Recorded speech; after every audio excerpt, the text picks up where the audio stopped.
Krishna Krishna Hare Hare Hare Rama Hare Rama Ram Rama Hare Hare Hare Krishna Krishna Krishna Hare Hare Hare Rama Rama Rama Hare Hare Hare Krishna Krishna Krishna Hare Hare Hare Rama Rama Rama Hare Hare Hare Krishna Krishna Krishna Hare Hare Hare Rama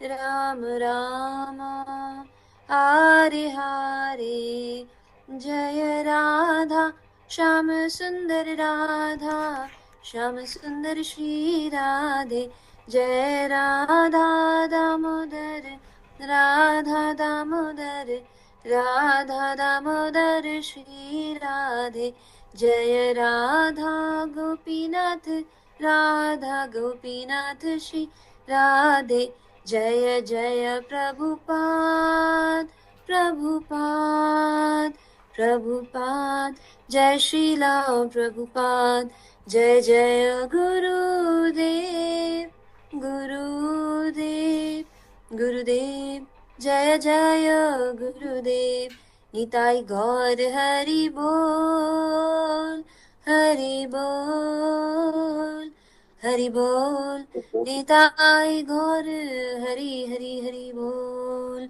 Hari नाम संकीर्तन यज्ञ की जय श्री श्री राधा श्याम सुंदर जू की जय श्री श्री राधा दामोदर की जय अनंत कोटि वैष्णव भक्त वृंद की जय निताई गौर प्रेमानंदे हरि हरि बोल हरे कृष्णा सभी भक्तों को मेरा सादर प्रणाम थैंक यू फॉर ज्वाइनिंग प्रभु जी is here with us and it's a great fortune कि लक्ष्मण प्रभु जी हमारे साथ हैं और आज हमें बहुत सुंदर कथा के माध्यम से श्रीमद् भागवतम का सेवन कराने जा रहे हैं जस्ट मैं कहना चाहूंगी प्रभु जी is a very exalted senior devotee is a disciple of Srila Prabhupada and he has been giving such wonderful lectures and preaching all these souls. So please I request everybody कि अगर possible है please cameras on करें और loudly chant करके हम प्रभु जी का welcome करेंगे. हरे कृष्णा हरे Krishna Krishna Hare Hare Hare Ram Ram Ram Hare Hare. Thank you for joining प्रभु जी. हरे कृष्णा. प्रभु जी मैं सबको म्यूट कर देती हूँ. अति कोहोस्ट बना देंगे. प्रभु जी आप अनम्यूट कर लीजिए प्लीज. जी.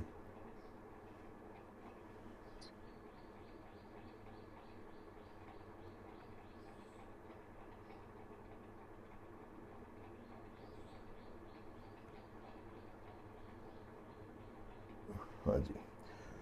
हरे कृष्णा. आप सबका आज के भागवतम क्लास में बहुत बहुत स्वागत. माता जी की बहुत बहुत उनकी इंट्रोडक्शन देने की एक्सपर्टीज स्किल्स की मैं बहुत बहुत सराहना करना चाहूँगा. एग्जॉल्टेड कुछ ज़्यादा ही एग्जॉल्ट हो गया, क्षमा कीजिएगा. ऐसी बात नहीं है. मुझे बहुत अच्छे से पता है मेरी क्या हालत है. और तो खैर हम सभी सीख रहे हैं और एटलीस्ट मैं तो सबसे निम्न स्तर पे अपने आप को मानता हूँ. चलिए प्रयास करते हैं आज के इन 4 प्रमुख श्लोकों पे समझने का. और थोड़ा सा आज के श्लोक से कुछ साइकोलॉजी से रिलेट होते हैं, इसलिए कुछ मुझे ज़्यादा आनंद दे गए, तो वक्त थोड़ा सा ज़्यादा हो सकता है, तो क्षमा कीजिएगा. और आखिरी तक बने रहेंगे तो निश्चित रूप से आज के इन 4 श्लोकों में बहुत सारे इंसाइट्स हमको ऐसे सीखने को समझने को मिल सकते हैं जो हम सबको आनंद दे सकते हैं. चलिए तो शुरू करते हैं. ओम नमो भगवते वासुदेवाय. ओम नमो भगवते वासुदेवाय. ओम नमो भगवते वासुदेवाय. नारायणं नमस्कृत्यं नरं चैवं नरोत्तमं देवीं सरस्वतीं व्यासं ततो जयत मुदीरयेत्. नष्टप्रायेषु भद्रेषु नित्यं भागवत सेवया भक्तिरुत्तम श्लोके भक्तिर्भवति नैष्ठिकी।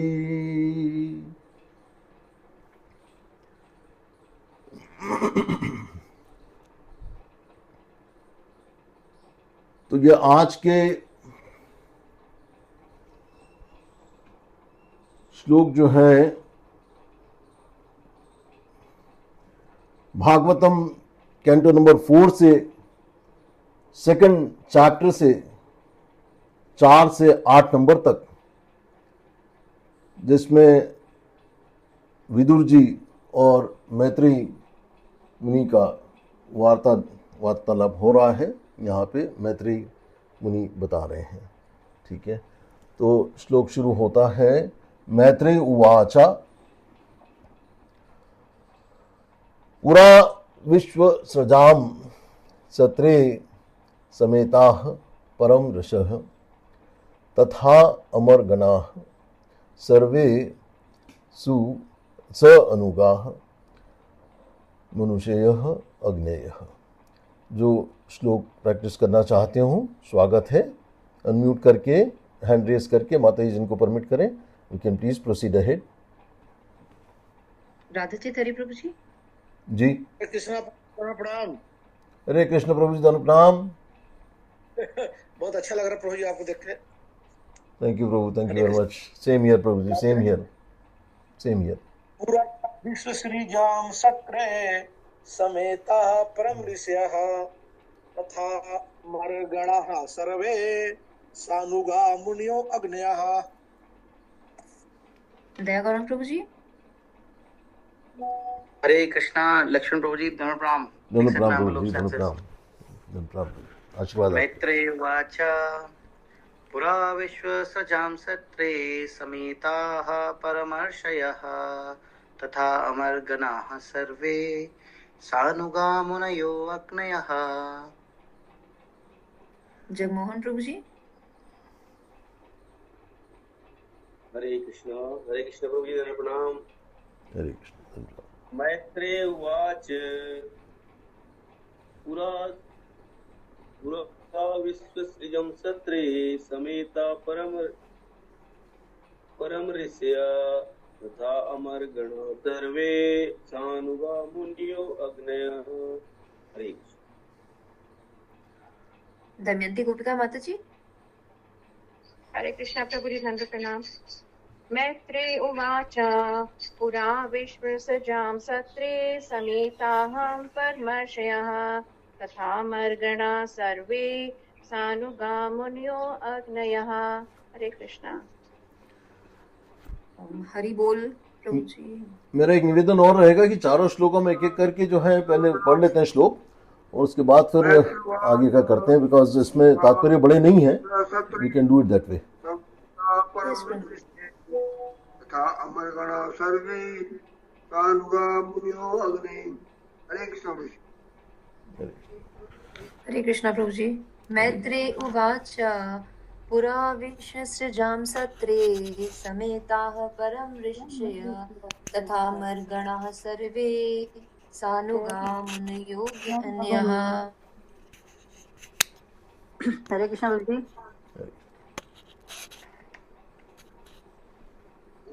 यस माता जी। ऐसे करते हैं, वो कुछ विद्यमान पड़ता सुनो। कोई नहीं होता है वैसे कैसे होता है।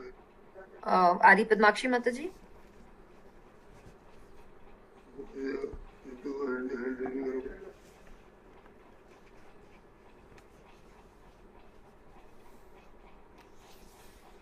माता जी आपका हैंड रेज्ड है पर आप म्यूट पे हैं।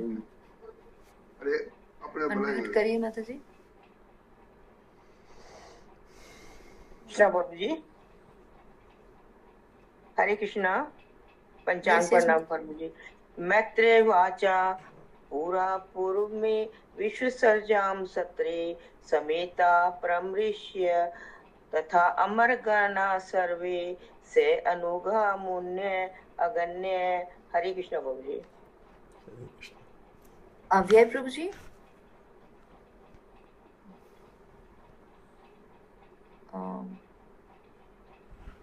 हरे कृष्ण धन्य प्रणाम। हरे कृष्ण धन्य प्रणाम। Yes, प्रभु।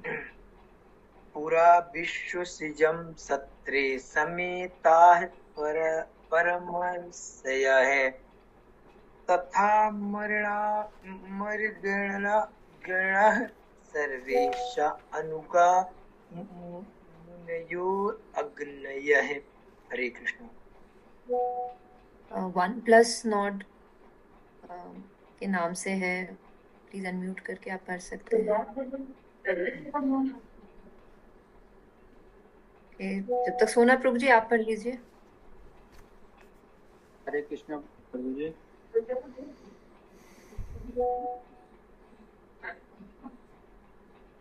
मैत्रेय उवाच पुरा विश्वसृजान्यं सत्रे समेता परं श्रेय तथा मार्गणा सर्वे शानुगामनु अज्ञन। हरे कृष्ण प्रभु जी। माता जी। प्रतिभा माता जी।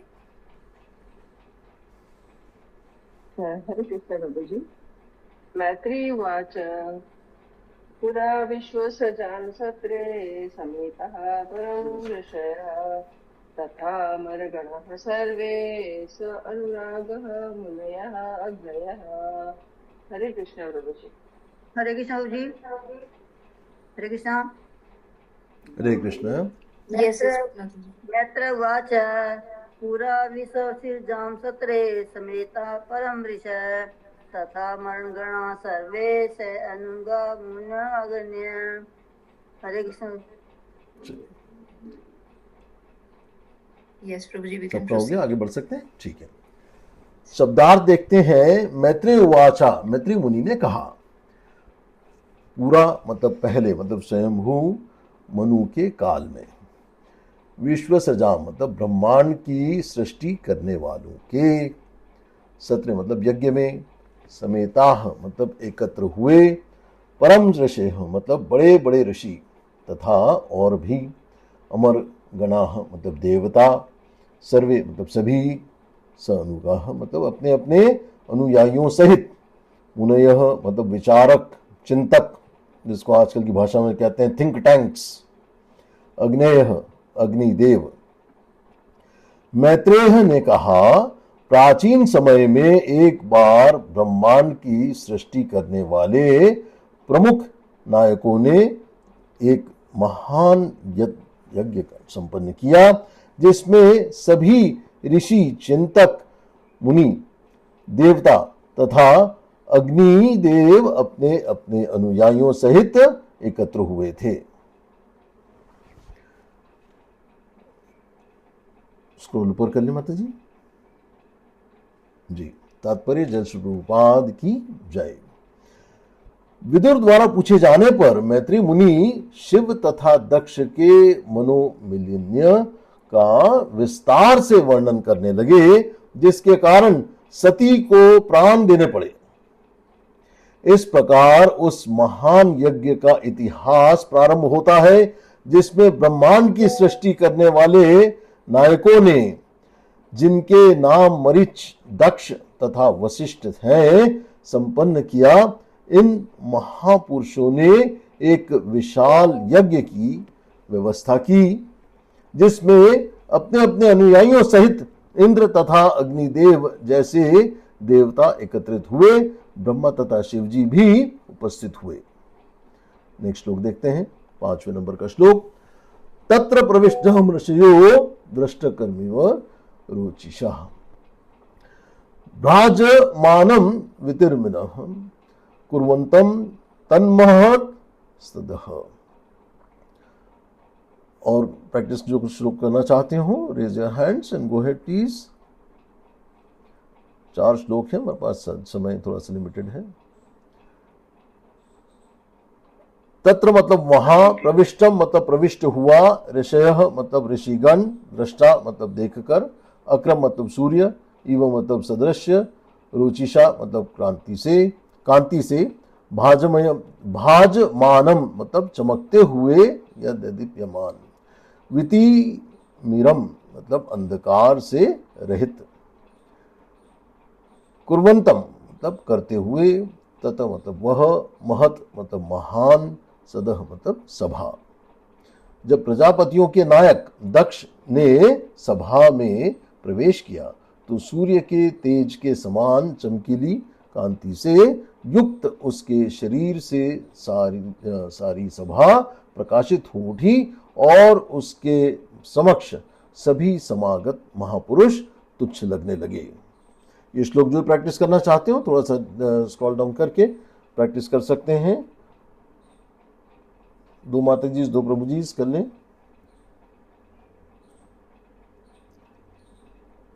नेक्स्ट श्लोक पे जाना चाहते हैं?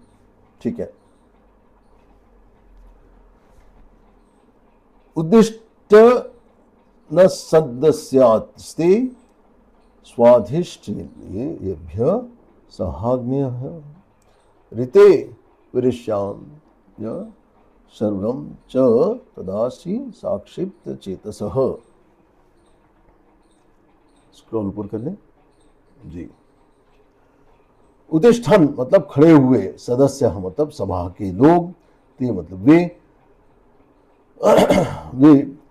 मतलब स्वदिष्ट ने मतलब अपने अपने स्थानों पर, स्त अग्नेय मतलब अग्नि देवों समेत, ऋते मतलब के अतिरिक्त,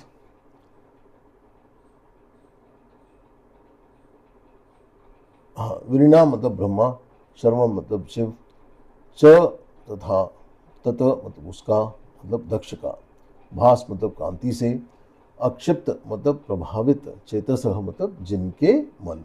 ब्रह्मा जी तथा शिव जी के अतिरिक्त दक्ष की शारीरिक कांति मतलब तेज से प्रभावित होकर उस सभा के सभी सदस्य तथा सभी अग्निदेव उसके सम्मान में अपने आसनों से उठकर खड़े हो गए। फिर 7वें श्लोक में आता है सदंपतिभिः दक्षः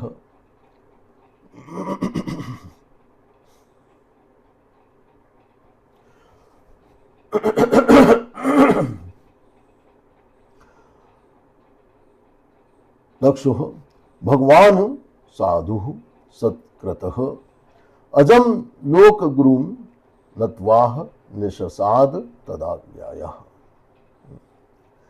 और 8वां श्लोक है प्राक निष्णम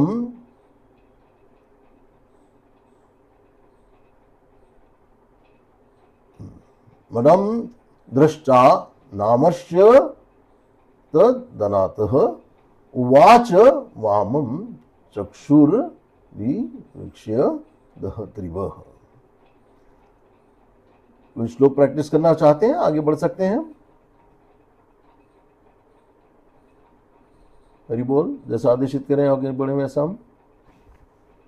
यस प्रभु जी आगे बढ़ वी कैन प्रोसीड। ओके, तो प्राक यहाँ पे पहले से, निष्णम मतलब बैठा, मणम मतलब शिव जी को, दृष्टा मतलब देखकर, न अमृष्यत मतलब सहन न कर सका, तत् मतलब उनके, मतलब शिव के बारे में बता रहे हैं, उनके द्वारा, अनादात मतलब आदर न किया जाकर, उवाच मतलब कहा, वामम मतलब बेईमान, चक्षुर मतलब दोनों नेत्रों से, अभिवीक्ष्य मतलब देखते हुए, दहन मतलब ज्वलित, मतलब मानो।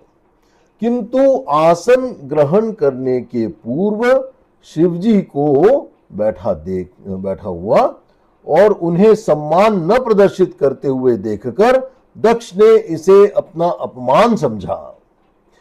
उस समय दक्ष अत्यंत क्रुद्ध हुआ, उसकी आंखें तप रही थी और उसने शिव के विरुद्ध अत्यंत कटु शब्द बोलना प्रारंभ किया। तात्पर्य जय श्री प्रभुपाद की जय।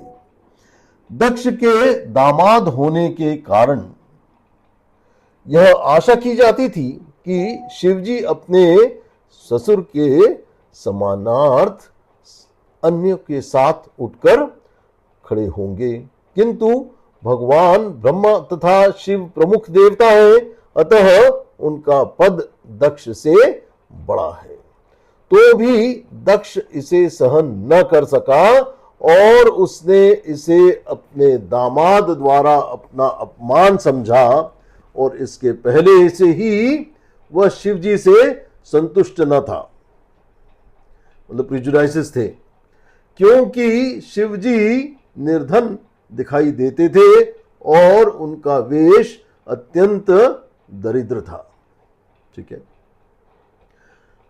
तो बस इतने ही श्लोक हैं, आज के 4 श्लोक हैं और बहुत महत्वपूर्ण आज का मतलब एक स्पिरिचुअल अंडरस्टैंडिंग के हिसाब से बहुत महत्वपूर्ण श्लोक है।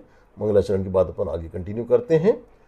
ओम अज्ञान तिमिरन्धस्य ज्ञानाञ्जनाशलाकया चक्षुरुन्मीलितं येन तस्मै श्री गुरुवै नमः।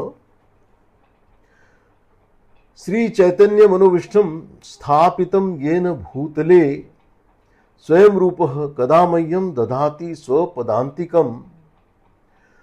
वंदे अहम श्री गुरुन् श्री युतपतकमलम श्री वैष्णवाश्रम श्री रूपम साग्रजातम सहगन रघुनाथविंतम तम सजीवन साद्वैतम सावधूतम परिजन सहितम श्री कृष्ण चैतन्य देवम श्री राधा कृष्ण पादान सहगन ललिता श्री विशाखा विंताक्ष च।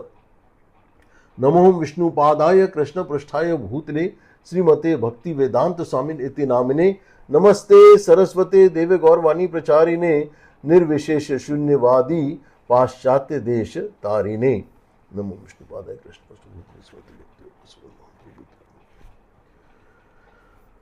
हे कृष्ण करुणा सिंधु दीन बंधु जगतपते गोपेश गोपिका कांता राधा कांता नमोस्तुते। तप्त कांचन गौरांगी राधे वृंदावनेश्वरी वृष भानु सुते देवी प्रणमामि हरिप्रिये। वांछा कल्पतरुभ्यश्च कृपा सिंधुभ्येव च पतितानां पावनेभ्यो वैष्णवेभ्यो नमो नमः। मुकुं करोति वाचालं पंगुं लंघयते गिरिं यत् कृपातं हम वंदे परमानंदं माधवम्।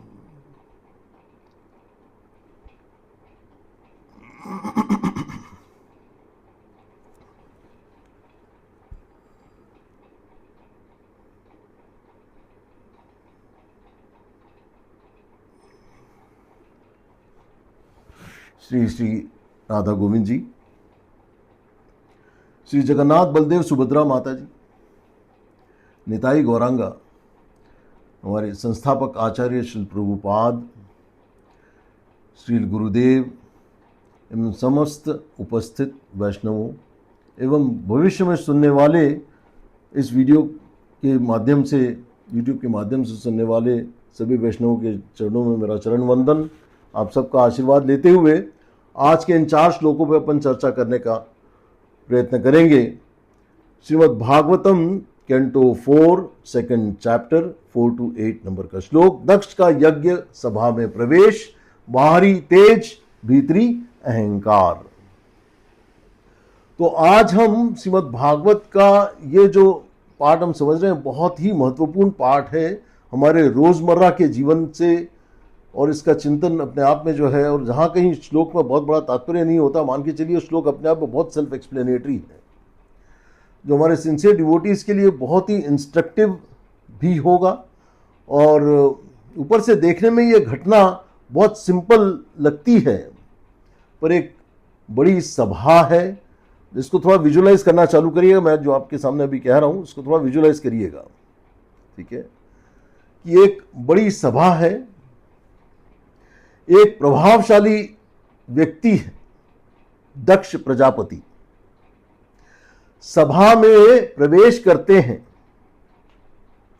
सब लोग खड़े हो जाते हैं, लेकिन 2 व्यक्ति नहीं उठते, ब्रह्मा जी और शिव जी।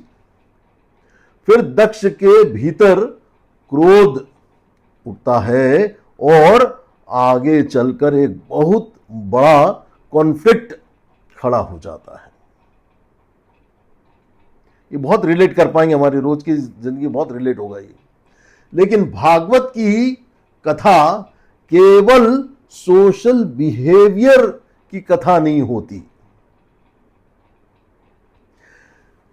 यह केवल यह नहीं सिखाती कि कौन किसके लिए खड़ा हुआ।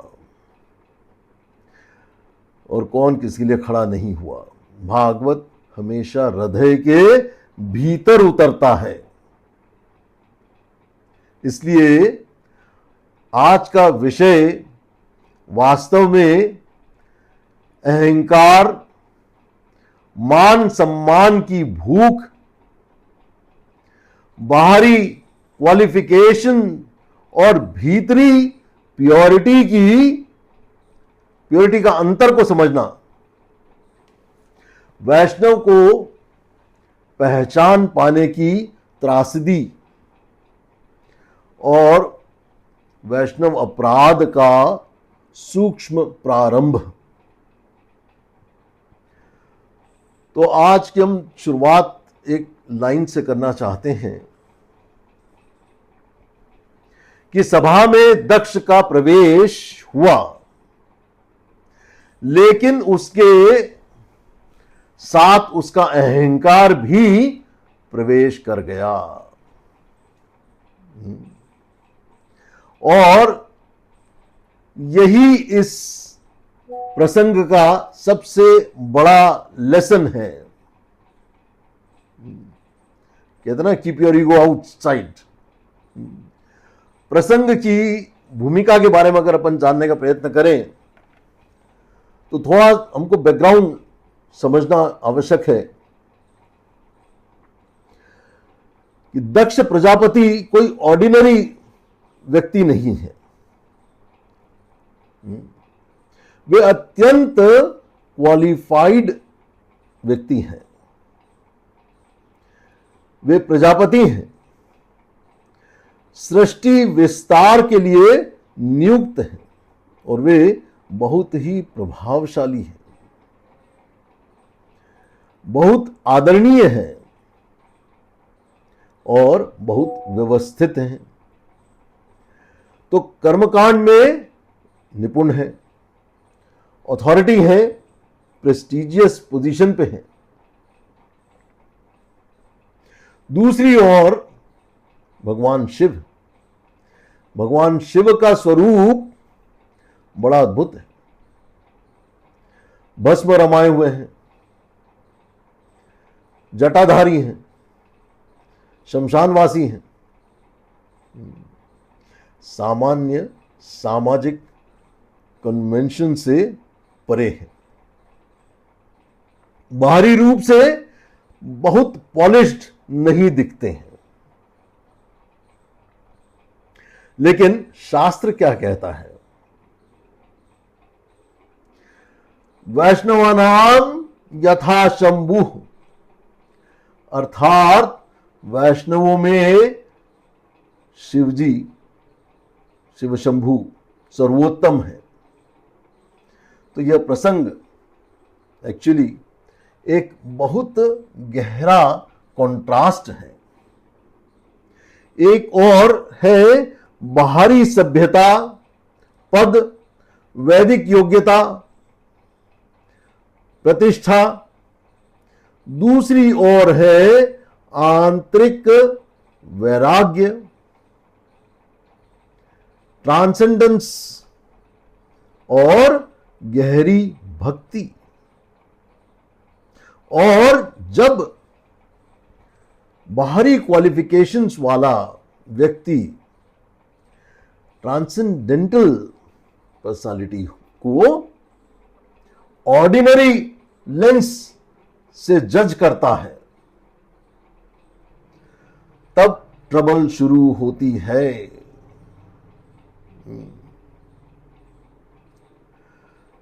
तो श्लोक 4 से 8 का भावार्थ, इन श्लोकों में वर्णन आता है कि जब दक्ष प्रजापति उस यज्ञ सभा में प्रवेश करते हैं तो उनके तेज से पूरी सभा प्रकाशित हो उठती है। उपस्थित लोग, देवता, ऋषि, ब्राह्मण, अधिकारी सभी लगभग उनके सम्मान में खड़े हो जाते हैं। लेकिन दो व्यक्ति नहीं उठते। ब्रह्मा जी और शिव जी। ब्रह्मा जी नहीं उठते क्योंकि वे स्वयं अत्यंत वरिष्ठ हैं, पिता स्वरूप हैं, सर्वोच्च आसन पर हैं। भगवान शिव नहीं उठते क्योंकि वे उस टाइप की प्रेस्टिजियस या प्रेस्टीज कॉन्शियसनेस में नहीं जी रहे हैं, प्रेस्टीज कॉन्शियसनेस में नहीं जी रहे हैं। वे मटेरियल ऑनर के संसार से बहुत ऊपर की स्टेट में है। लेकिन दक्ष क्या करते हैं? वे इस पूरी सिचुएशन को, होल सिचुएशन को तत्व से नहीं देखते, वे इसे ह्यूमिलिटी से नहीं देखते, वे डायरेक्टली इसको अपनी पर्सनल इंसल्ट के रूप में देखते हैं।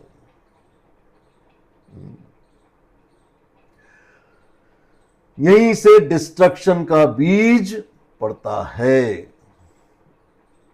ठीक है, तो मुख्य चिंतन की बात अब एक एक करके अपन देखते हैं। नंबर 1, दक्ष का तेज। क्या हर तेज आध्यात्मिक होता है? समझते जाइएगा एक एक पॉइंट को। शास्त्र वर्णन करता है कि दक्ष के प्रवेश से सभा प्रकाशित हो उठी। इसका अर्थ है कि उसके पास कोई योग्यता थी, कोई शक्ति थी, कोई प्रभाव था। तो यह बात माननी पड़ेगी कि वह कोई साधारण व्यक्ति नहीं था। लेकिन यहां भागवत हमें एक बहुत सटल लेसन दे रहा है। तेज कई प्रकार का होता है। एक तेज होता है शरीर का, दूसरा होता है ज्ञान का, फिर और तेज हो सकता है तपस्या का, पद का, वेल्थ का, इन्फ्लुएंस का, लीडरशिप का। और एक तेज होता है भक्ति का तेज, और इन दोनों में बहुत अंतर है। कोई व्यक्ति बहुत इंप्रेसिव हो सकता है, लेकिन प्योर हो यह आवश्यक नहीं है। कोई व्यक्ति ब्राइट स्पीकर हो सकता है, लेकिन उसका हर्ट हम्बल हो यह आवश्यक नहीं है। कोई व्यक्ति बहुत लर्नेड हो सकता है, लेकिन उसमें वैष्णवों के प्रति रेस्पेक्ट हो यह जरूरी नहीं है, यह ऑटोमेटिक समझा जाए ऐसा भी नहीं है। तो यही लेसन कि दक्ष के पास तेज था, पर उसके भीतर सॉफ्टनेस नहीं थी। उसके पास स्टेटस था, पर सरेंडर नहीं था। उसके पास एबिलिटी थी, पर ह्यूमिलिटी नहीं थी। और यह बहुत डेंजरस कॉम्बिनेशन अपने आप में होता है। हम अपने जीवन में भी देखें, अगर थोड़ी सी व्यवहारिकता की तरफ अपन विचार करते हैं कि आज भी कोई व्यक्ति बहुत अच्छा, लग सकता है, बहुत अच्छा मैनेजर हो सकता है, बहुत अच्छा प्रीचर हो सकता है, बहुत डिसिप्लिन्ड डिवोटी लग सकता है, ध्यान दीजिएगा, अंडरलाइन करके कह रहा हूं, लग सकता है। बहुत इन्फ्लुएंशियल डोनर भी हो सकता है और बहुत स्क्रिप्चरली लर्नेड भी हो सकता है, धड़ाधड़ श्लोका बोलने वाला। लेकिन क्वेश्चन यह नहीं है कि वह इंप्रेसिव कितना है, क्वेश्चन यह है कि क्या उसके अंदर मान पाने की भूख कम हुई है,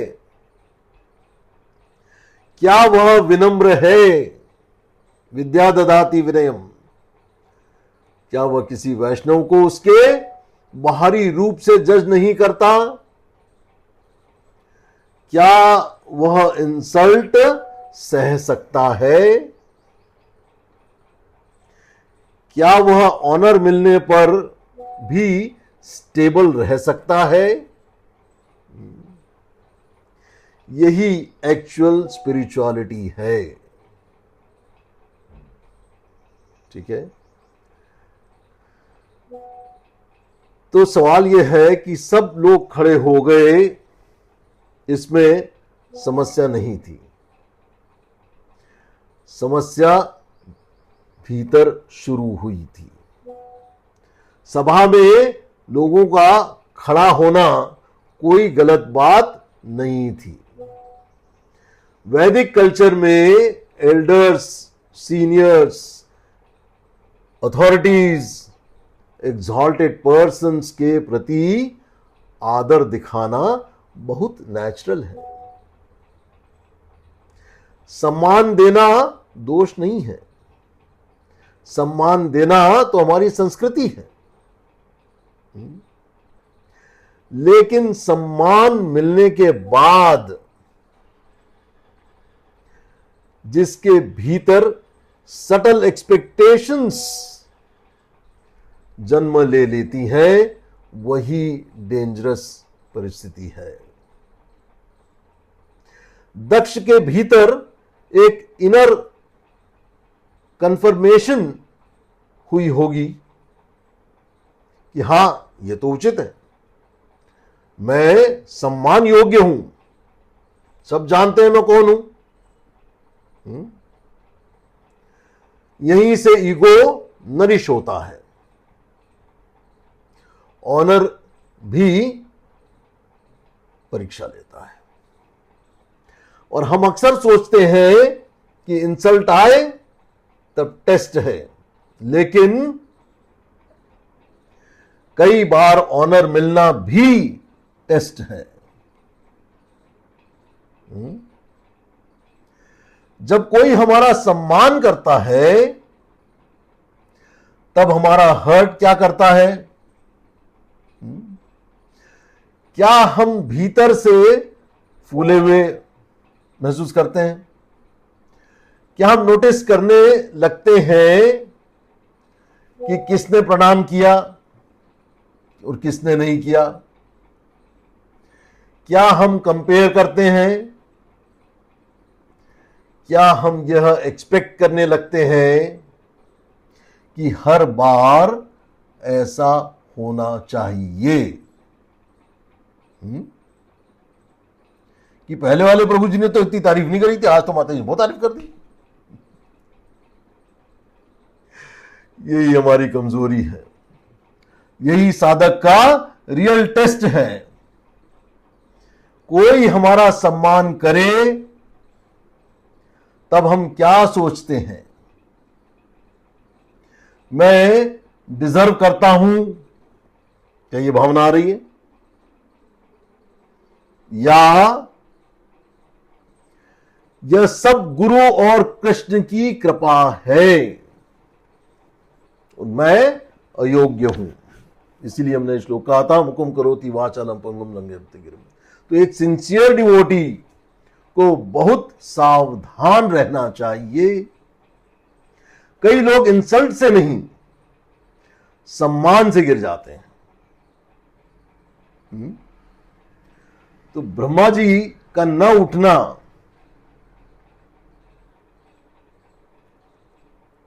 हर चीज का अपमान नहीं होता, और ब्रह्मा जी के न उठने से उनको इतना फर्क नहीं पड़ा,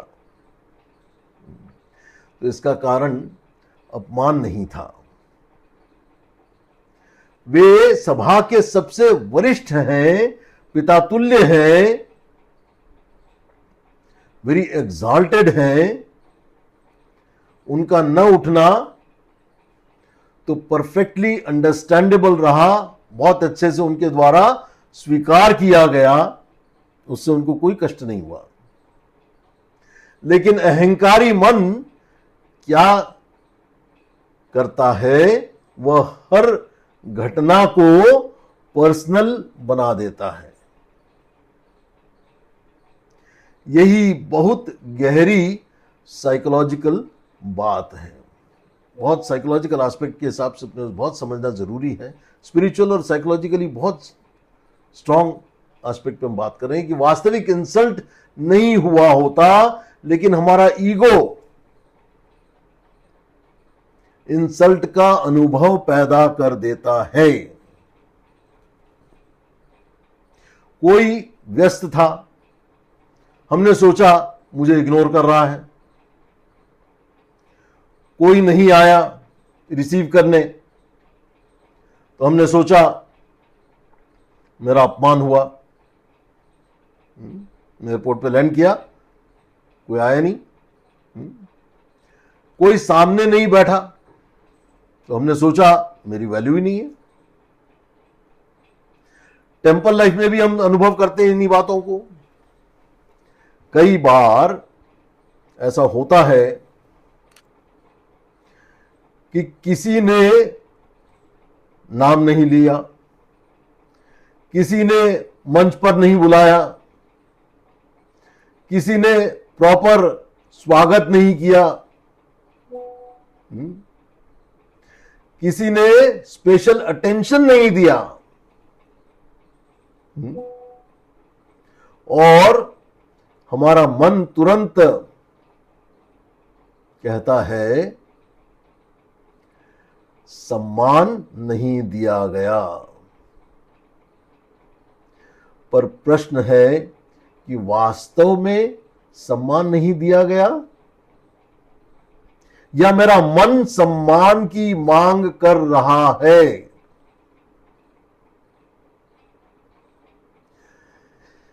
यह डिस्टिंक्शन बहुत इंपॉर्टेंट है। ठीक है, तो भगवान शिव क्यों नहीं उठे, अब इस एस्पेक्ट को भी अपन समझते हैं। इस प्रसंग का सबसे गहरा बिंदु आता है कि भगवान शिव कोई इनसेंसिटिव व्यक्ति नहीं है, सर्वश्रेष्ठ सर्वोत्तम वैष्णव है। वे कोई मैनरलेस या अनकल्चर्ड व्यक्ति नहीं है। वे महाभागवत है, 12 महाजनों में से एक है। महाजन मतलब जिनसे हमको भक्ति सीखना है। वे सोशल कंडीशनिंग के नीचे ऑपरेट नहीं करते हैं, ये हमको समझना है। ट्रांसेंडेंटल प्लेन पर स्थित हैं। शिव जी का न उठना क्या बताता है हमको, ये बहुत समझने की बात है। नंबर 1, वे देह अभिमान से परे हैं, इज नॉट बॉडी कॉन्शियस। वे यह नहीं सोच रहे कि ये मेरे ससुर हैं, मुझे उठना चाहिए। उनकी चेतना बॉडीली आइडेंटिटी से अटकी नहीं है।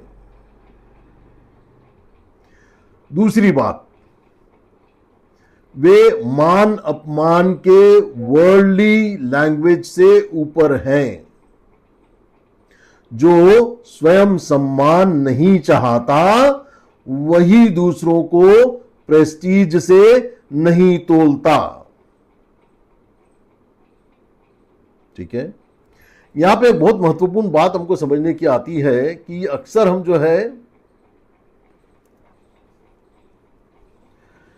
ये कहते हैं कि इज्जत पानी है तो इज्जत देना सीखिए। बहुत सुंदर सिद्धांत है, सामाजिक सिद्धांत है अपने आप में। लेकिन कई बार ये अनुभव आप करेंगे कि आप बहुत इज्जत दे रहे हैं लेकिन फिर भी आपको कोई इज्जत नहीं दे रहा है, और उस परिस्थिति में हम कैसे उसको डील करते हैं, है ना। एक सामाजिक सिद्धांत हम सीखते हैं बचपन से कि जो चाहते हो वो देना सीख जाओ। मतलब इज्जत चाहते हो तो इज्जत देना सीखो, बिल्कुल सही है। लेकिन अगर फिर भी ना मिले तो हम कैसे व्यवहार करते हैं, ये बहुत महत्वपूर्ण बात है हमारे सबक सीखने का। ठीक है, तो वे भीतर से द्वेष रहित हैं, उनका न उठना हॉस्टाइलिटी नहीं है, यह उनका ट्रांसेंडेंटल एब्जॉर्प्शन है। एडवांस्ड सोल्स को ऑर्डिनरी स्टैंडर्ड से नहीं समझा जा सकता। शिवजी जैसे पर्सनालिटीज का आचरण हर बार सोशल नॉर्म्स के अनुसार नहीं दिखता। ठीक है, वे सामान्य लोगों की तरह बिहेव करने के लिए बाध्य नहीं हैं। लेकिन एक बहुत महत्वपूर्ण कॉशन, इसका अर्थ यह नहीं कि हम साधक भी सोशल एटिकेट्स को इग्नोर करें। हमारी स्थिति क्या होनी चाहिए? बहुत रेस्पेक्टफुल, बहुत विनम्र, बहुत कल्चर्ड, बट भीतर से डिटैच्ड। हम शिवजी को इमिटेट नहीं कर सकते, हम शिवजी को रिवर कर सकते हैं। We can follow but we cannot imitate. अनुसरण और अनुकरण वाली बात समझने की है कि हम उनसे क्या कैसे सीख सकते हैं। उनका न उठना ट्रांसेंडेंस है, हमारा न उठना कई बार लेजीनेस, ईगो से भरा हुआ, रूडनेस या इग्नोरेंस हो सकता है। तमोगुणी व्यक्तित्व की प्रदर्शन हो सकती है। और इसलिए हम क्या सीखें? रेस्पेक्ट देना, पर रेस्पेक्ट मांगना नहीं। इस श्लोक को मैं दोबारा कहूंगा थोड़ी देर बाद। त्रणादपि सुनिचेन तरुरपि सहिष्णुना अमानिना मान देना कीर्तनीय सदा हरि। यहां अमानिन मान देना पे बात हो रही है पूरे चारों श्लोक में, इसी पे फोकस हो रहा है। तो दक्ष के भीतर की पहली आवाज, मुझे रिकॉग्नाइज क्यों नहीं किया? और यही ईगो की असली शुरुआत है। दक्ष का मन यही कह रहा था कि सबने सम्मान दिया पर इसने नहीं दिया। तो जैसा कि हम इस श्लोक से भी पढ़ के समझे, वो प्रिजुडाइज था। इस लाइन में बहुत बड़ा डेंजर छिपा हुआ है। अहंकार हमेशा बड़े बड़े शब्दों में नहीं बोलता, कभी वह बहुत सटल शब्दों में आता है। क्षमा कीजिए, मैं कुछ इंग्लिश शब्दों का इस्तेमाल कर रहा हूं, मेरे को उनके हिंदी सब्स्टिट्यूट मिल नहीं पाते हैं। मुझे ड्यू रिस्पेक्ट नहीं मिला, मेरा प्रॉपर एक्नॉलेजमेंट नहीं हुआ, मेरे कंट्रीब्यूशन को रिकॉग्निशन नहीं मिला। ये सब बहुत बहुत ही रिफाइंड फॉर्म्स ऑफ ईगो हैं। हमें पता ही नहीं चला कि कब हम शिकार हो जाते हैं इन बातों के। और भक्ति में सबसे डेंजरस है ये सटल ईगो। ग्रॉस ईगो को पहचानना फिर भी आसान है, लेकिन temple ego, seniority ego, service ego, मैं इतनी सेवाएं कर रहा हूं, नॉलेज का ईगो, बहुत ज्ञानी हूं, सेक्रीफाइस ईगो, ये सब बहुत डेंजरस है। कोई सोचता है मैं इतने वर्सेस से, इतने वर्षों से, इतने सालों से इतना सीनियर डिवोटी हूं, मैंने इतना किया, मैं बहुत सीनियर हूं,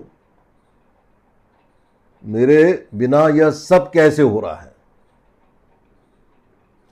यही भीतर का हिडन दक्ष बैठा हुआ है। सिंसियर डिवोटीज के लिए कुछ प्रश्न महत्वपूर्ण है कि क्या मैं बिना क्रेडिट के सेवा कर सकता हूं? क्या मैं एनोनिमस रह सकता हूं?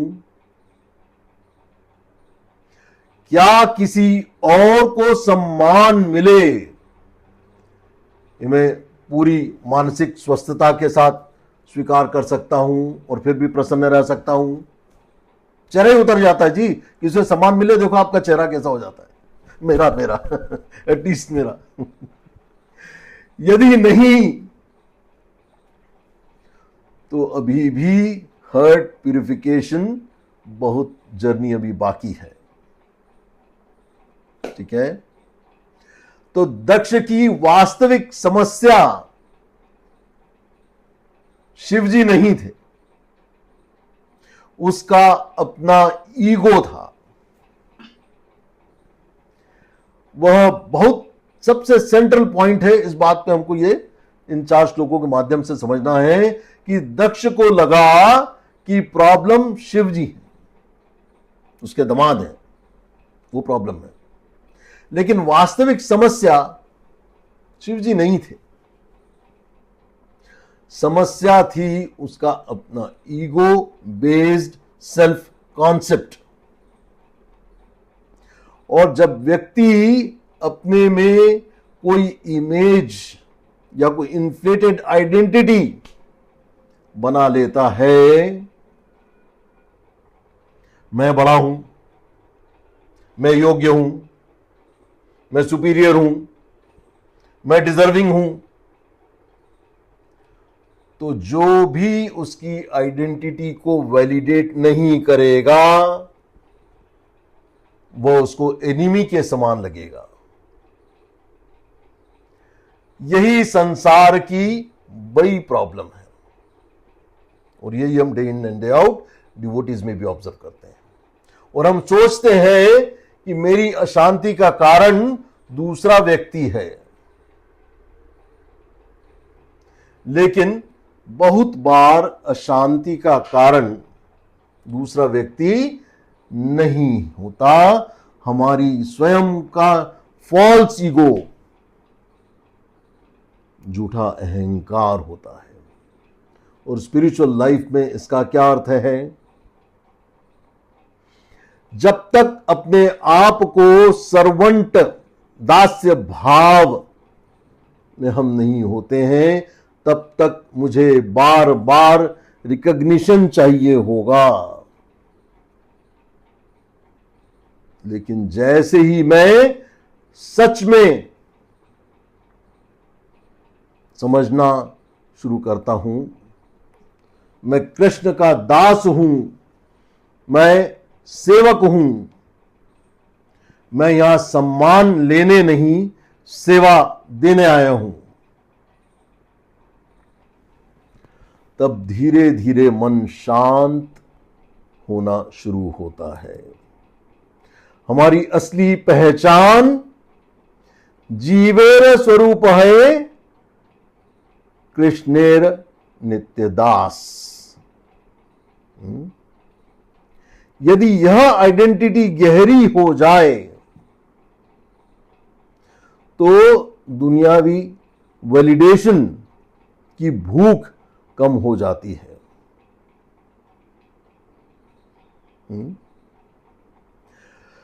बाहरी रिलीजियोसिटी और भीतरी ह्यूमिलिटी, ये दोनों अलग अलग चीजें हैं। दक्ष का जीवन बहुत एक्सटर्नली रिलीजियस था। यज्ञ है, संस्कार है, अथॉरिटी है, वैदिक एक्सपर्टीज है, ऑर्गेनाइजेशन है। लेकिन भागवत हमें क्लियर, बहुत स्पष्टता के साथ ये दिखाता है कि बाहरी धर्माचरण, बाहरी धर्म का आचरण, भीतरी विनम्रता की गारंटी नहीं है। ठीक है? और यही सबसे बड़ा लेसन जो है हमको उसमें ग्रहण करना है। कोई व्यक्ति नियमों का पालन करता हो, शास्त्र जानता हो, रिचुअल्स में निपुण हो, ऑर्गेनाइजेशन भी चलाता हो, बहुत ग्रेट दिखता हो जी, तेज भरा, फिर भी वह भीतर से हम्बल हो, ऐसा जरूरी नहीं है। इसलिए ये फॉर्मूला याद रखिएगा। कर्मकांड प्लस अहंकार दक्ष का खतरा, ज्ञान प्लस दंभ dryness, authority plus recognition hunger offence, ritual plus lack of humility spiritual downfall. तो दक्ष इसी डेंजर का प्रतीक है। दूसरी ओर भगवान शिव बाहरी पॉलिश में फिट नहीं बैठते, लेकिन इनर डिवोशन में अत्यंत ऊंचे हैं। भगवान का या भागवत का ग्रंथ रूपी अवतार है भागवत। भगवान बाहरी ग्लैमर से प्रभावित नहीं होते। भगवान हृदय देखते हैं, हृदय की प्योरिटी देखते हैं। वैष्णव अपराध का बीज कैसे पड़ता है, यह प्रसंग केवल एक इमोशनल रिएक्शन नहीं है। यह वैष्णव अपराध की शुरुआत है। और वैष्णव अपराध का जन्म प्रायः अचानक नहीं होता। प्रिजुडाइसिस का बैकग्राउंड हमेशा काम करता है और उसकी एक प्रक्रिया होती है। ठीक है, उस प्रक्रिया को समझते हैं। सीक्वेंस देखिएगा। नंबर 1 एक्सपेक्टेशन, फिर कंपैरिजन, फिर ईगो का हर्ट होना, फिर जजमेंटल होना, फिर क्रिटिसिज्म करना, बुराई करना, फिर पब्लिक कंडेमनेशन करना, फिर ऑफेंस और फिर डाउनफॉल। और यह सीक्वेंस दक्ष के भीतर चल रहा है और यही सीक्वेंस टेंपल लाइफ में भी चल सकता है। प्रैक्टिकल टेम्पल रिफ्लेक्शन कि कई बार कोई डिवोटी हमारे एक्सपेक्टेशन के अनुसार बिहेव नहीं करता, फिर हम सोचते हैं इतने बड़े भक्त हैं, ऐसा कैसे। फिर धीरे धीरे सीक्वेंस समझिएगा हम उसके मोटिव्स को जज करने लगते हैं, उसके दोष खोजने लगते हैं, दूसरों से डिस्कस करते हैं और फिर ऑफेंस हो जाता है, वैष्णव अपराध हो जाता है। और इसलिए बहुत बार वैष्णव अपराध हेट्रेड से नहीं, हर्ट प्रेस्टीज से जन्म लेता है। और यह समझना बहुत जरूरी है हमारे भक्त के जीवन में या साधक के जीवन में। भगवान शिव को ऑर्डिनरी अपीयरेंस से जज करना, यही दक्ष की भूल थी, सबसे बड़ी भूल थी। उसने भगवान शिव को उनके बाहरी रूप से जज किया। भस्म है, जटा है, अनयूजुअल लाइफस्टाइल है, कन्वेंशनल सोफिस्टिकेशन नहीं है, और उसने कंक्लूड कर लिया कि यह व्यक्ति इंफीरियर है। उठा भी नहीं मैं आया तो। यही आज भी हमारी भूल है, और हम लोग अक्सर स्पिरिचुअल वर्थ को बाहरी मार्कर्स से असेस करते हैं। कौन कितना पॉलिश्ड है, कौन कितना इंग्लिश जानता है, कौन कितनी बढ़िया संस्कृत बोलता है, कौन कितना मंचीय है, स्टेज डेकोरेशन वाला, और कौन कितना कनेक्टेड है, कौन कितना इन्फ्लुएंशियल है, कौन कितना सोफिस्टिकेटेड दिखता है। लेकिन भागवत पूछता है, क्या उसके हृदय में कृष्ण के लिए प्रेम है? क्या वह विनम्र है? क्या वह मान नहीं मांगता? क्या वह वैष्णवों को सम्मान करता है? यही रियल स्पिरिचुअल मेजरमेंट है। सिंसियर डिवोटीज के लिए वार्निंग है, कभी भी बाहरी सिंप्लिसिटी को इंफीरियरिटी मत समझिए, बाहरी स्ट्रेंजनेस को स्पिरिचुअल पॉवर्टी मत समझिए,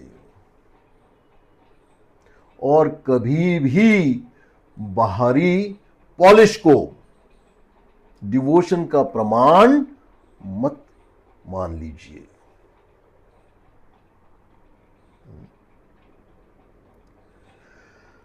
तो भक्ति का सार सम्मान देना, मांगना नहीं। यह पूरा प्रसंग हमें एक लाइन में क्या सिखाता है? भक्ति का सार सम्मान देना, सम्मान मांगना नहीं। हम सबको सम्मान दें, यही वैष्णव आचरण है। हम सम्मान की अपेक्षा करें, यह बॉन्डेज का कारण है और यही बंधन बनेगा और यही आगे चल के आपको वैष्णव अपराध करा देगा। लोग अक्सर कहते हैं वैष्णव अपराध से कैसे बचें। चैतन्य महाप्रभु ने अपने शिष्टाष्टकम नंबर 3 में, जैसा मैंने इससे पहले भी कहा था, तरोपि सहिष्णु प्रणादपि सुनिचन तरोपि सहिष्णु नामाने न मान देना कीर्तनीय सदा हरि। तो ये पूरा प्रसंग जो है अमानी न मान देना, और ये दो बातें बहुत बहुत महत्वपूर्ण हैं। अमानिना, अपने लिए सम्मान न चाहना, और मान देना मतलब दूसरों को सम्मान देना। तो दक्ष कहां फेल हो गया?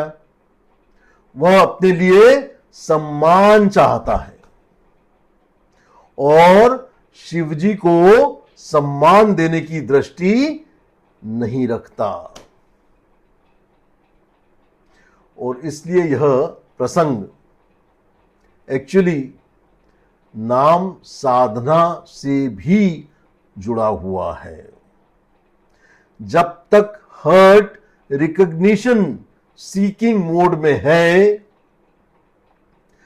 तब तक प्योर नाम में प्रवेश कठिन है। लोग अक्सर पूछते हैं नाम में रुचि कैसे आएगी? इतने सालों से हम नाम ले रहे हैं, अभी तक नाम में रुचि नहीं आ रही है। भगवत गीता से संबंध अगर अपन जानने का प्रयत्न करें तो 13.8 में भगवान कहते हैं अमानित्वम अदम्भित्वम, मतलब ज्ञान का पहला लक्षण क्या है? अमानित्वम मतलब सम्मान की आकांक्षा न होना, दंभ न होना।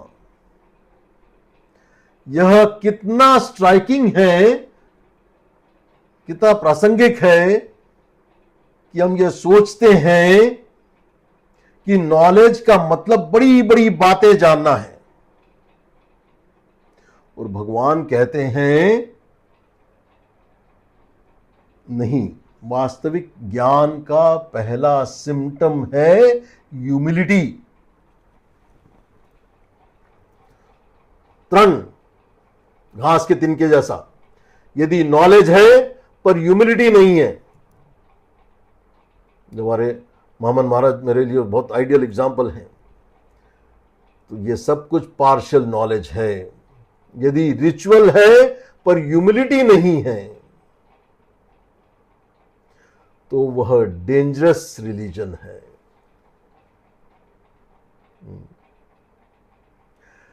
यदि सर्विस है पर ह्यूमिलिटी नहीं है तो वहां फ्यूचर में फ्रिक्शन होना तय बात है।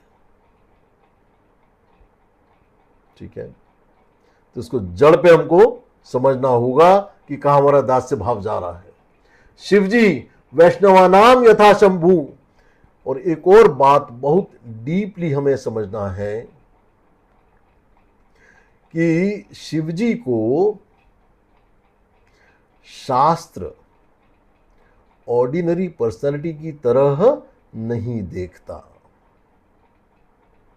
उन्हें कहा गया है 12 महाजनों में से एक है, वैष्णवानाम यथा शंभु। यदि वे वैष्णवों में श्रेष्ठ हैं तो उनका अपमान साधारण घटना नहीं है। और यहीं से हमें सीखना है कि एडवांस्ड डिवोटी को सुपरफिशियल स्टैंडर्ड्स से जज करना बहुत डेंजरस है।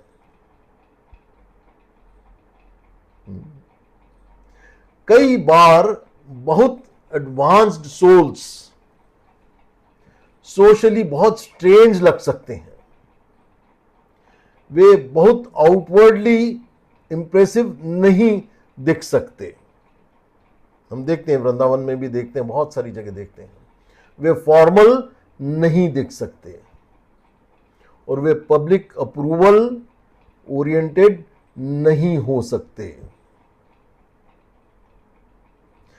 लेकिन उनका हार्ट डीपली इमर्स्ड इन भक्ति हो सकता है। इसलिए एटलीस्ट मुझ जैसे साधक को बहुत बहुत केयरफुल होने की आवश्यकता है। टेंपल लाइफ में इसके बहुत महत्वपूर्ण एप्लीकेशन है। मैं फिर से अंडरलाइन करते हुए दोहरा रहा हूं कि हमारे भीतर जो छिपा हुआ दक्ष है, कि अब हम अगर होल सेक्शन को अगर समराइज करें तो हम अपने जीवन में इसे कैसे उतारें कि कई बार हम सोचते हैं कि दक्ष बुरा था, शिवजी महान थे, लेकिन भागवत केवल स्टोरी नहीं देता,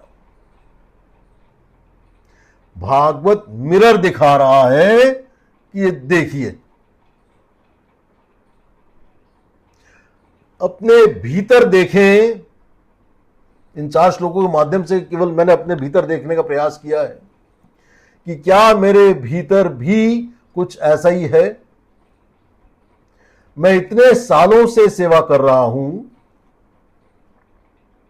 मुझे पूछना चाहिए था, मुझे फ्रंट में बैठाना चाहिए था, मेरा नाम लेना चाहिए था।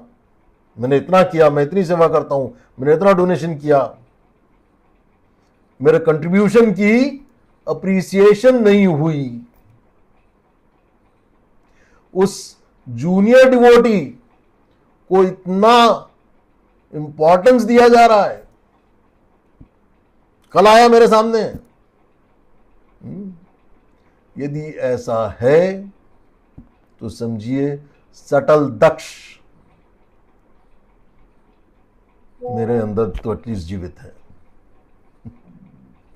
परिवार में भी मैं पिता हूं, मैं बड़ा हूं, मेरे आने पर लोग उठे नहीं, मेरा आदर नहीं किया गया। प्रोफेशनल लाइफ में भी मेरे डेजिग्नेशन का सम्मान नहीं हुआ, मुझे उचित रिकॉग्निशन नहीं मिला। सभी जगह यही प्रिंसिपल लागू होता है। It's practically applicable everywhere, anywhere, any situation, any walk of life. जब मैं किसी सभा में, मीटिंग में, टेंपल रूम में, फैमिली गैदरिंग में, सत्संग में, सेवा परिस्थिति में प्रवेश करूं तो मेरे साथ क्या प्रवेश करता है? भक्ति, सेवा भाव, विनय या self importance, comparison, expectations, recognition, hunger, यही आज की परीक्षा है। यही मुझ जैसे साधक की बहुत बड़ी परीक्षा है। शिवजी से क्या सीखें? हम शिवजी की एक्सटर्नल बिहेवियर कॉपी नहीं कर सकते, लेकिन उनकी चेतना सीख सकते हैं। शिवजी से हम क्या सीखें? मान की भूख मत रखो, आउटर अप्रूवल के लिए मत जियो, भीतर से भावना में, कृष्ण भक्ति में एब्जॉर्ब रहो। सोशल इमेज के लिए स्वयं को डिफाइन मत करो, किसी के एक्सटर्नल फॉर्म से उसका मूल्यांकन मत करो, और बहुत deep, very silent and very detached भक्ति पॉसिबल है। और एक बहुत ही सुंदर लेसन, जो वास्तव में ऊंचा है, वास्तव में ऊंचा होता है, उसे स्वयं प्रूव करने की जरूरत नहीं होती। शिवजी ने न उठकर कोई रिबेलियन नहीं किया, वे सिंपली अपनी स्थिति में स्थित थे। एडवांस्ड सोल्स सेल्फ एडवर्टाइज नहीं करते, फॉल्स ईगो ही कांस्टेंट अनाउंसमेंट करता है। अहंकार और इनर इनसिक्योरिटी एक बहुत गहरी साइकोलॉजिकल बात भी समझनी चाहिए। अहंकार कई बार स्ट्रेंथ नहीं, इनर इनसिक्योरिटी का लक्षण होता है। जो भीतर से सिक्योर है उससे अप्रिसिएशन की कोई जरूरत नहीं होती। जो भीतर से एम्प्टी है वह भारी सम्मान को ऑक्सीजन की तरह कंज्यूम करता है, और इसलिए ईगो कहता है तुम जानते नहीं मैं कौन हूं। भक्ति कहती है मुझे कोई जाने या ना जाने, मेरा प्रभु जानता है। ईगो कहता है मुझे वह नहीं मिला जिसका मैं अधिकारी हूं, और भक्ति कहती है जो कुछ मिला है वह कृपा है, मैं तो अयोग्य हूं। और यदि यह कॉन्शियसनेस आ जाए तो हर्ट बहुत हल्का हो जाता है। सिंसियर डिवोटीज के लिए आत्म परीक्षण, कि मैं कुछ प्रश्न छोड़ने का प्रयास कर रहा हूं यहां पे, कृपया इनको केवल सुनिए मत, हर्ट में डाल जाने दीजिए। क्या मैं सम्मान मिलने पर भीतर से फूल जाता हूं? क्या सम्मान न मिलने पर अशांत हो जाता हूं? I am just concluding session very fast now. क्या मैं किसी डिवोटी को उसके बाहरी रूप से जज करता हूं? क्या मेरी सेवा हिडन डिजायर ऑफ रिकॉग्निशन है? और क्या मैं क्रेडिट किसी और को जाता शांत देखकर शांत रह सकता हूं?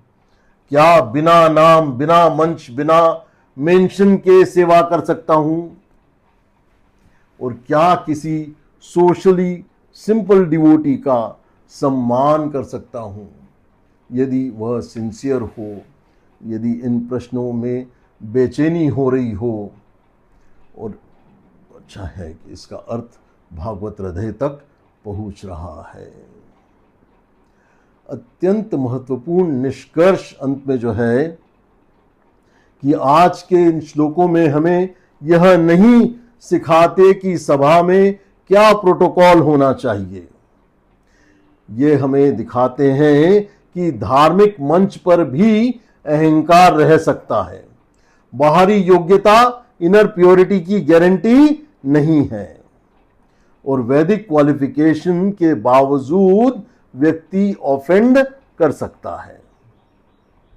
एडवांस्ड डिवोटी को ऑर्डिनरी आईज से देखना बहुत बड़ा ऑफेंस हो सकता है।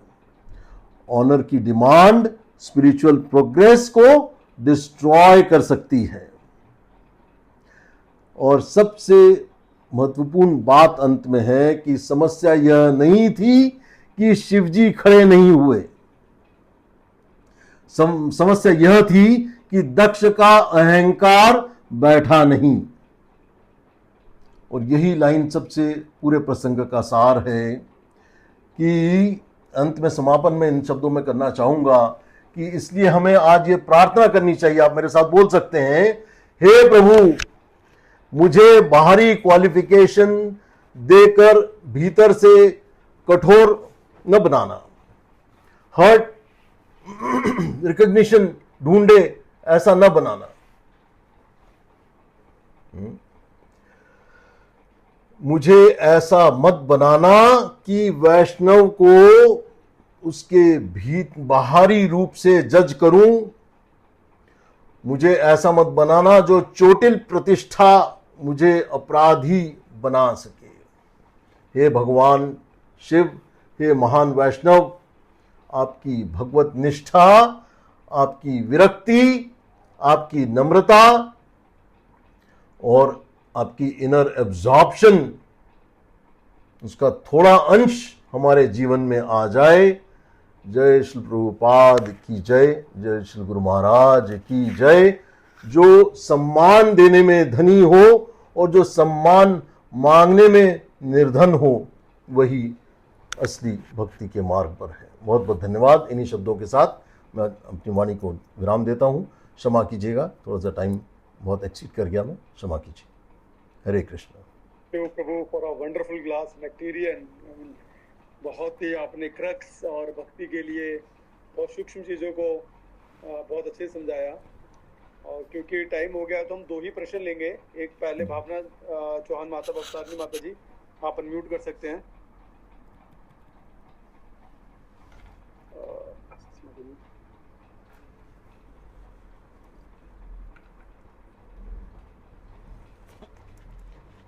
आपकी आवाज नहीं आ रही है माता जी, स्पीकिंग।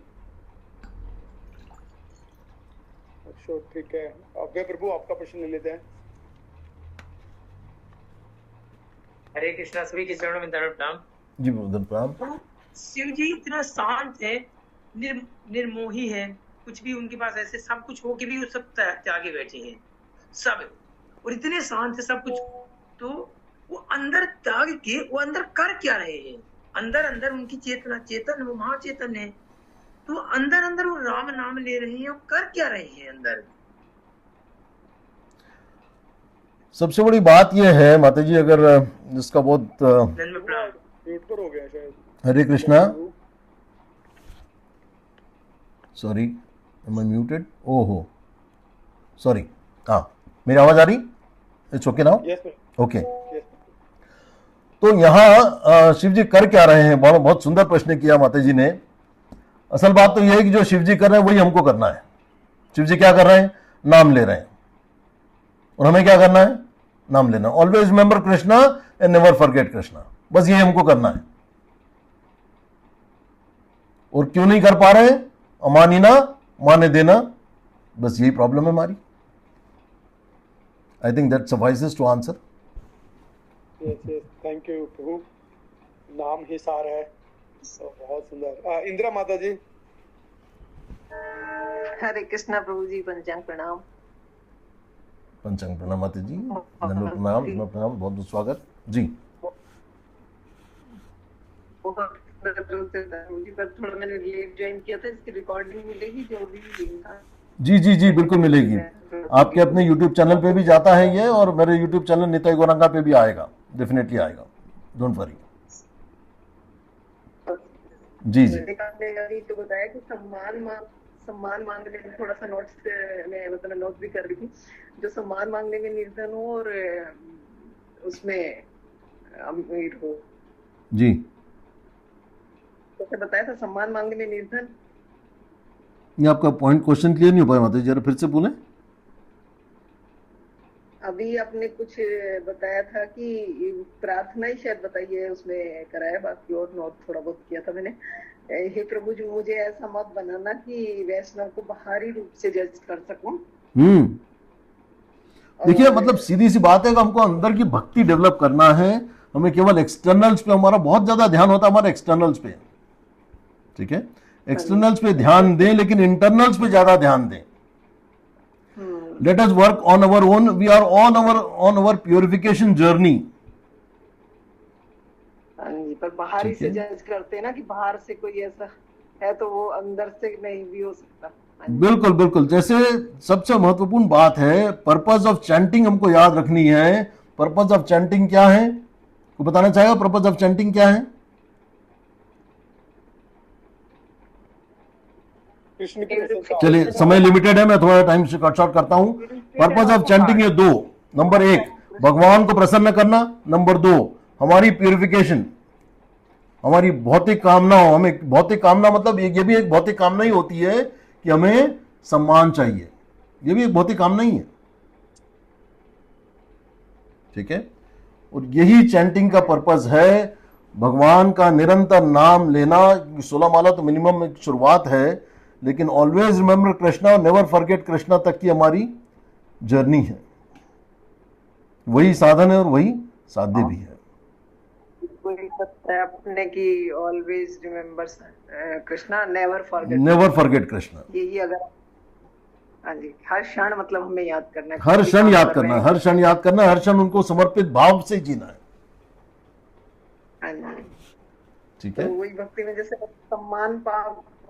सम्मान मांगने में निर्धन होना चाहिए और अपमान होने पे वो नहीं होना चाहिए, हर्ट नहीं होना चाहिए, ऐसा कुछ बताया था। हर्ट नहीं होना चाहिए, हर्ट नहीं होना चाहिए कि अपमान हो गए तो। हाँ जी, देखिए हमारा जो सम्मान है वो किसी पे दूसरे पे डिपेंडेंट हो ऐसा नहीं होता।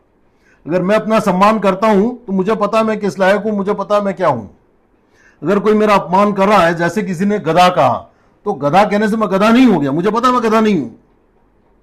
लेकिन जब मैं बाह फोल्ड करता हूं और कहता हूं मुझे गधा कहा, मैं गधा हूं, अब आप गधे बन गए हो, क्योंकि आप साबित करने में लग गए हो कि आप गधे नहीं हो। I think that answers. Wonderful प्रोफी, बहुत ही प्रैक्टिकली आपने, और ये बहुत सटल है, तो thank you so very much.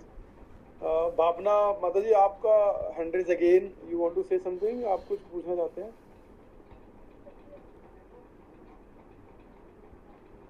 माता जी शायद आपकी माइक में प्रॉब्लम है, हमें आवाज नहीं आ रही आपकी।